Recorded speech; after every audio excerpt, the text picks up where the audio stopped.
नमस्कार, आदाब, सत श्री अकाल, जय भीम, जोहार। मेरा नाम है नवीन कुमार। राफेल के सौदे पर नरेंद्र मोदी सरकार के लिए बहुत बड़ी मुश्किल खड़ी हो सकती है। फ्रांस ने इस सौदे के पूरे बही खाते की जांच का फैसला किया है। उसे शक है कि इस सौदे के लिए दलाली दी गई है।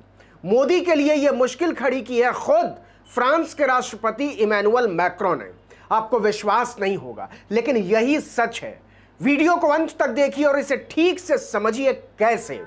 राफेल लड़ाकू विमान याद ही होगा आपको, जिसके सौदे के बाद राहुल गांधी ने नारा उछाल दिया था कि चौकीदार चोर है, और इसके जवाब में मैं भी चौकीदार का जुमला उछालकर नरेंद्र मोदी ने मजमा लूट लिया था। अपने यहां तो सील बंद लिफाफे की फाइलें देकर सुप्रीम कोर्ट ने भी कह दिया कि कोई घपला घोटाला नहीं है सौदे में।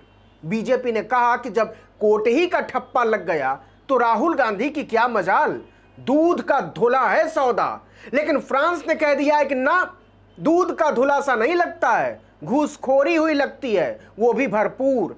लेन देन की जांच होनी चाहिए। उसने एक स्वतंत्र जज बैठा दिया कि देखिए खाता बही और पकड़िए घूसखोरी कैसे हुई है, कमीशन खोरी, किसने किसको दिया, कितना दिया, कैसे दिया। इस जांच ने चौकीदार जी के लिए बहुत बड़ी मुश्किल खड़ी कर दी है, क्योंकि अगर फ्रांस की जांच में यह निकल गया कि दसौं एविएशन ने राफेल को बेचने के लिए कमीशन दिया है, तो मैं भी चौकीदार का नारा बदलना पड़ सकता है। कायदे से होना तो यह चाहिए था कि जिसने दाम चुकाया है उसको जांच करनी चाहिए कि लीकेज कहां हुई, चोरी कहां हुई, कमीशन खोरी कहां हुई। लेकिन मोदी जी ने कहा हमारे नाम पर बट्टा लगाता है गुस्ताख, हम गंगा जल की तरह पवित्र हैं। जनता ने 2019 में फिर से चुन लिया और बात खत्म हो गई। वैसे यह विश्व इतिहास का अकेला उदाहरण है जिसमें दाम चुकाकर माल के देश पहुंचने का टीवी चैनलों पर सीधा प्रसारण हुआ। टीवी चैनलों के एंकरों का बूता चलता तो उसमें बैठकर मिसाइल की जगह खुद कोई पाकिस्तान पर दाग देते। नहीं, चीन की तरफ नहीं, उसका तो 56 इंची स्वामी भी नाम नहीं लेते जब वो हमारे 20 जवानों को शहीद कर देता है। तो एंकरों की क्या मजाल। एक एंकर तो ऐसा है जो परमाणु बम को बैगन भिंडी समझता है, उसका बस चले तो झोले में भरकर अटारी बॉर्डर की परेड देखने जाए और उधर टपका दे।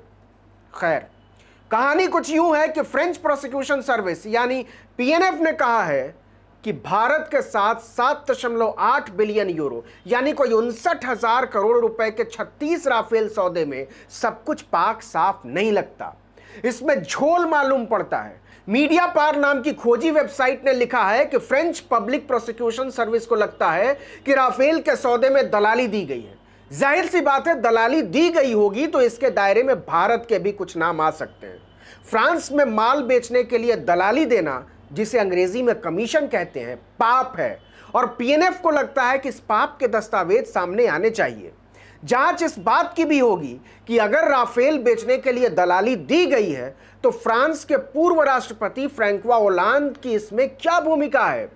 जाहिर सी बात है, जब ओलांद का नाम आ गया है तो भारत के भी बड़े बड़े नाम आ जाएं, इसमें कोई अचरज नहीं होना चाहिए।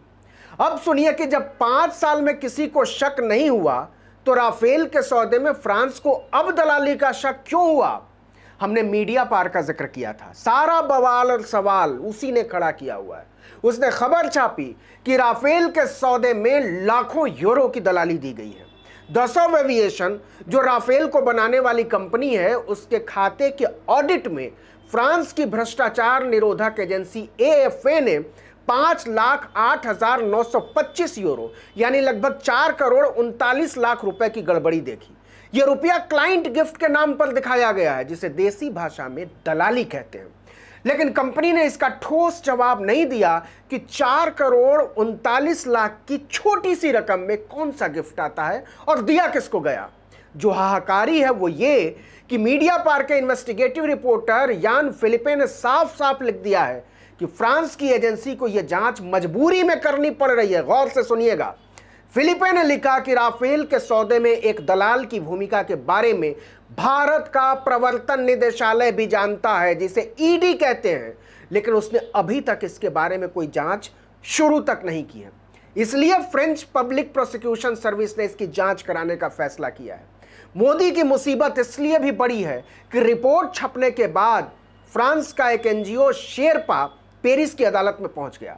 उसने आरोप लगाया है कि राफेल सौदे में गैर कानूनी तरीकों, हवाला और पक्षपात का सहारा लिया गया है, दलाली समेत। पीएनएफ ने कहा कि हम इन सभी आरोपों की पूरी जांच करेंगे। मोदी सरकार के लिए मुसीबत इसलिए भी बड़ी है कि पीएनएफ ने इस जांच के लिए 2 साल पुराना अपना ही फैसला पलट दिया है। 2019 में पीएनएफ की एक कर्मचारी ने सलाह दी थी कि शेरपा की शिकायत पर राफेल सौदे की जांच करनी चाहिए, लेकिन इसकी प्रमुख एलियान उलेट ने बिना किसी जांच के उस सलाह को खारिज कर दिया था। लेकिन इसके पीछे जो दलील दी गई थी वो भारी शक पैदा करने वाला था। उसने जांच को खारिज करते हुए कहा था कि ऐसा फ्रांस के हितों की रक्षा के लिए किया गया। अब समझ में नहीं आता कि राफेल के बैंक खातों की जांच से फ्रांस के कौन से हित प्रभावित होने वाले थे। लेकिन 2 साल बाद पीएनएफ के नए प्रमुख जॉ फ्रांसवा बॉनेर ने शेरपा की शिकायत पर राफेल की बंद फाइल को खोलकर मोदी सरकार की नींद उड़ा डाली है। अब सवाल उठता है कि इस बंद फाइल को खोलने का फैसला किसका था? तो फ्रांस के राष्ट्रपति के इशारे के बिना यह बिल्कुल संभव नहीं है। आज फ्रांस के राष्ट्रपति इमैनुअल मैक्रों हैं। अब सुनिए कि कैसे मैक्रों ने मोदी को इतनी बड़ी मुश्किल में डाल दिया। खुद जब राफेल डील हुई थी तो ओलांद राष्ट्रपति थे और आज के राष्ट्रपति इमैनुअल मैक्रों उनकी सरकार में वित्त मंत्री थे। राफेल डील की जांच के जो आदेश दिए गए हैं वो वित्तीय अपराधों से जुड़ी शाखा फ्रेंच पब्लिक प्रोसिक्यूशन सर्विस ने दिए हैं। ये शाखा वित्त मंत्रालय के अधीन आती है। मतलब मैक्रों जरूर जानते होंगे कि राफेल सौदे में लेन देन का सच क्या है, इस सौदे में कहां, किसे और कितनी दलाली दी गई है, अगर दी गई है तो। अब देखिए कि दसों एविएशन कुछ नहीं बोल रहा इस जांच पर। भारत में सौदे की उसकी भागीदार अनिल अंबानी की कंपनी कुछ नहीं बोल रही है, सरकार कुछ नहीं बोल रही है। पूरा देश दम साधे इंतजार कर रहा है कि राफेल पर फ्रांस से अगली खबर क्या आती है। हम कमाल के देश हैं। हमारे अंतर्राष्ट्रीय सौदों में दलाली की जांच विदेशों में होती है। क्या भारत के टीवी चैनल इस जांच की रिपोर्टों का सीधा प्रसारण करेंगे राफेल की तरह? अपने एंकरों और संपादकों को पेरिस भेजेंगे? सवाल ही नहीं उठता। आप लिख कर ले लीजिए। इस वीडियो में इतना ही, लेकिन अगर आपने आर्टिकल 19 इंडिया को अब तक सब्सक्राइब नहीं किया है तो फौरन कर दीजिए। बेल आइकॉन दबाइए, घंटी जैसी आकृति, लाइक कीजिए और कमेंट करके बताइए हमारा वीडियो आपको कैसा लगा और किन मुद्दों पर आप हमसे वीडियो की उम्मीद करते हैं। दोस्तों, परिचितों, रिश्तेदारों, समूहों में व्हाट्सएप, इंस्टाग्राम, फेसबुक, ट्विटर पर हमारे वीडियो लिंक्स को शेयर कीजिए, साझा कीजिए। लाइक और सब्सक्राइब जरूर कर दीजिएगा फेसबुक और यूट्यूब पर। नमस्कार।